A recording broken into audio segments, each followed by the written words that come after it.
Assalamualaikum warahmatullahi wabarakatuh. Sebelumnya, perkenalkan nama saya Zahodianti dengan NIM A321240052 dari kelas B.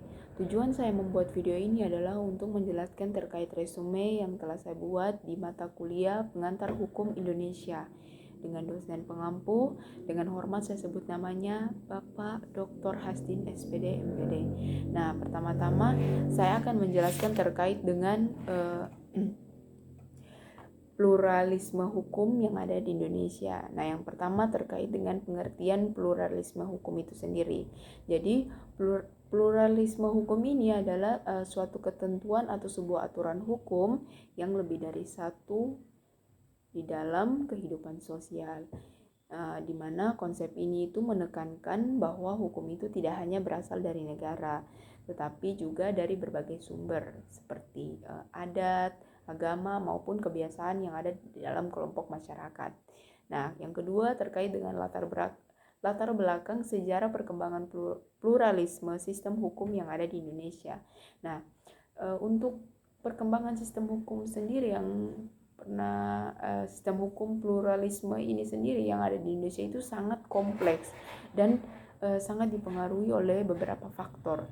Yang pertama itu ada pada masa pra-penjajahan, di mana pada masa ini itu tata hukum di Indonesia itu masih bercorak pada pluralistik dengan keragaman hukum adat dan juga hukum Islam. Yang kedua ada pada masa kolonialisme, di mana pada masa ini itu pluralisme hukum di Indonesia itu didominasi oleh hukum adat dan juga hukum agama. Nah, kemudian ada pada masa kemerdekaan, di mana pada masa ini itu pluralisme hukum itu lebih dipicu oleh peran agama dan juga negara. Nah, dari beberapa sejarah terkait dengan perkembangan pluralisme sistem hukum ini ada pada masa kolonialisme, di mana Belanda sebagai negara penjajah itu menerapkan hukum-hukumnya seperti hukum perdata yang berlaku di Indonesia dan beraneka ragam, yang terdiri dari hukum perdata Eropa, hukum perdata Timur Asing, dan juga hukum perdata adat.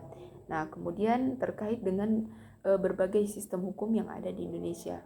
Nah, di Indonesia itu terdapat beberapa sistem hukum yang berlaku.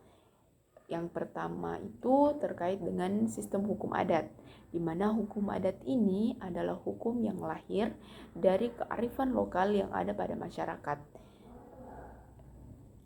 yang tinggal di berbagai wilayah. Nah, kemudian terkait dengan hukum agama. Nah, sistem hukum agama ini adalah suatu sistem hukum yang bersumber dari ketentuan agama tertentu, baik itu hukum yang ada di agama Islam, agama Kristen, Hindu maupun Buddha. Nah, yang terakhir ada hukum Eropa atau kontinental, hukum yang kita kenal dengan sebutan civil law, di mana sistem hukum ini merupakan sistem hukum yang diserap dari hukum negara Belanda, di mana dalam hukum civil law sendiri itu terdapat 3 karakteristik utama. Yang pertama adanya kodifikasi, kemudian yang kedua hakim itu tidak terkait pada presiden, sehingga undang-undang itu masih menjadi sumber hukum yang utama. Dan yang terakhir itu ada sistem hukum peradilan, di mana sistem hukum ini itu bersifat inkuisitorial. Kemudian ada juga yang namanya sistem hukum common law, sistem hukum tradisional, dan masih banyak lagi. Mungkin itu sekian dari saya. Saya akhiri. Wassalamualaikum warahmatullahi wabarakatuh.